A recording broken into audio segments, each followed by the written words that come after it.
Hello दोस्तों, आज की इस क्लास में हम शुरू करने वाले हैं रासायनिक अभिक्रियाएं एवं समीकरण, जो हमारा 10th क्लास के साइंस का पहला ही चैप्टर है। यदि आप लोग 10th क्लास का पूरा साइंस पढ़ना चाहते हैं तो आप लोग हमारे चैनल को सब्सक्राइब कर लीजिए, क्योंकि हम इस चैनल पर 10th क्लास का कंप्लीट साइंस कराने वाले हैं। तो आइए वीडियो शुरू करते हैं।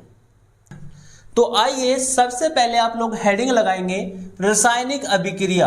रासायनिक अभिक्रिया के अंतर्गत लिखोगे वह अभिक्रिया जिसमें एक या एक से अधिक पदार्थ परस्पर अभिक्रिया करके नए पदार्थ का निर्माण करते हैं, रासायनिक अभिक्रिया कहलाती है। एक या एक से अधिक पदार्थ आपस में मिलकर किसी एक नए पदार्थ का निर्माण करते हैं तो उस अभिक्रिया को हम रासायनिक अभिक्रिया कहते हैं। उदाहरण देख लेते हैं। इसका उदाहरण है जैसे मैग्नीशियम। मैग्नीशियम की क्रिया आप लोग कराएंगे ऑक्सीजन के साथ, तो हमारा उत्पाद बन जाएगा मैग्नीशियम ऑक्साइड। तो हमारा उत्पाद बन गया मैग्नीशियम ऑक्साइड। देखो यहां पर मैग्नीशियम और ऑक्सीजन ने आपस में क्रिया कर एक नए पदार्थ का निर्माण करा है, जो है हमारा मैग्नीशियम ऑक्साइड। और इस अभिक्रिया को ही हम लोग क्या कहते हैं? रासायनिक अभिक्रिया कहते हैं। नेक्स्ट टॉपिक देख लेते हैं, जो है हमारा रासायनिक अभिक्रिया की पहचान। कि भैया रासायनिक अभिक्रिया की पहचान किस प्रकार की जाती है।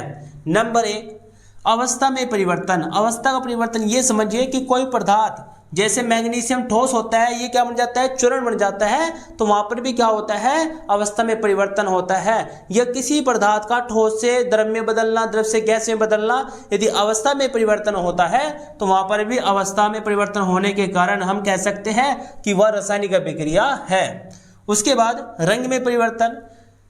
बहुत सारी ऐसी अभिक्रिया है जिसमें पहले अभिकारक में रंग नहीं होता, लेकिन क्रिया करने के बाद जो पदार्थ बनता है उसके अंदर रंग आ जाता है। तो ऐसी अभिक्रिया को हम कह सकते हैं कि रासायनिक अभिक्रिया है।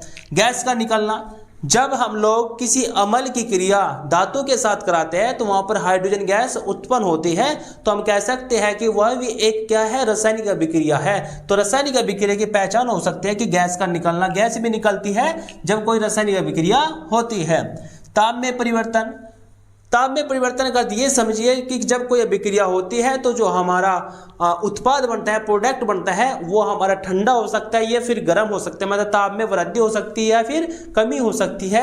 तो हम कह सकते हैं कि ताप में परिवर्तन भी एक रासायनिक अभिक्रिया की पहचान है। अब अवक्षेप का निर्माण क्या होता है? जब रासायनिक अभिक्रिया होती है तो जब रासायनिक अभिक्रिया होती है तो बाद में क्या होता है? एक मटेरियल बच जाता है, अवक्षेप बच जाता है। तो हम कहते हैं कि वहां पर भी क्या है? रासायनिक अभिक्रिया हो रही है। तो ये 5 क्या है? पहचान है। सबसे पहले अवस्था में परिवर्तन होगा, या फिर रंग में परिवर्तन, गैस का निकलना, ताप में परिवर्तन, अवक्षेप का निर्माण। इन 5 पहचान से आप बता सकते हैं कि कौन सी रासायनिक अभिक्रिया है, कौन सी नहीं है। नेक्स्ट देख लेते हैं। नेक्स्ट आप लोगों को हेडिंग लगानी है रासायनिक समीकरण। कि रासायनिक समीकरण क्या होती है, आप लोगों को लिखना है। देखो इसके अंतर्गत हम लोग लिखेंगे किसी रासायनिक अभिक्रिया में भाग लेने वाले पदार्थों तथा उत्पन्न हुए पदार्थों को प्रतीकों तथा सूत्रों के द्वारा निरूपित करना रासायनिक समीकरण कहलाता है। मतलब कोई हमारे पास ये रासायनिक अभिक्रिया है, इसमें हमारे पदार्थ है जैसे मैग्नीशियम हो गया, ऑक्सीजन हो गया, मैग्नीशियम ऑक्साइड हो गया, इनको इनके प्रतीकों के रूप में लिखना ही क्या कहलाता है? रासायनिक समीकरण कहलाती है। जैसे उदाहरण देख लीजिए। इसका उदाहरण है,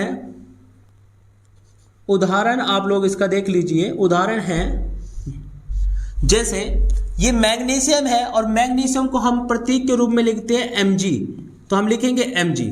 उसके बाद ये ऑक्सीजन है, ऑक्सीजन को लिखते हैं O2। उसके बाद जो हमारा पदार्थ बना है वह है मैग्नीशियम ऑक्साइड, तो इसको लिखेंगे हम MgO। तो ये जो समीकरण बनी है इसको हम कहते हैं रासायनिक समीकरण। अब इसको क्या कहेंगे? इसको कहेंगे हम शब्द समीकरण। क्या कहेंगे? शब्द समीकरण। शब्द समीकरण का अर्थ क्या हुआ कि हम लोग यहाँ पर जो हमारे तत्व है, ये पदार्थ है, उनको शब्दों के रूप में लिखते हैं, तो इसलिए इसको हम शब्द समीकरण कहते हैं और इसको हम रासायनिक समीकरण कहते हैं। उसके बाद देख लेते हैं रासायनिक अभिक्रिया में भाग लेने वाले पदार्थ जो रासायनिक परिवर्तन से गुजरते हैं अभिकारक या क्रियाकारक तथा अभिक्रिया होने के परिणाम स्वरूप उत्पन्न होने वाले पदार्थ उत्पाद कहलाते हैं। देखो ये रासायनिक अभिक्रिया में भाग लेते हैं दोनों, मैग्नीशियम ऑक्सीजन, तो इनको तो हम कहते हैं अभिकारक। क्या कहते हैं? अभिकारक। उसके बाद जो अभिकारक से बनता है इसको हम कहते हैं उत्पाद। क्या कहते हैं? उत्पाद। तो ये बात आप लोगों को ध्यान में रखना है।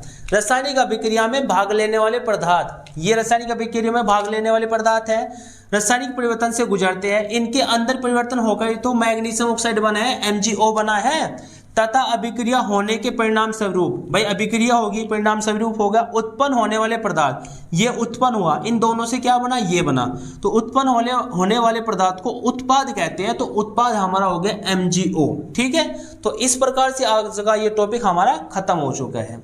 यदि आप लोगों के समझ में आया है कि रासायनिक अभिक्रिया क्या होती है, रासायनिक समीकरण क्या होती है, तो आप लोग प्लीज इस वीडियो को ज़्यादा से ज़्यादा शेयर कर दीजिए और लाइक कर दीजिए। और मैं आपको एक बार दोबारा फिर कहता हूं, यदि आप लोग साइंस को कंप्लीट पढ़ना चाहते हो तो प्लीज़ आप लोग हमारे चैनल को सब्सक्राइब कर लीजिए।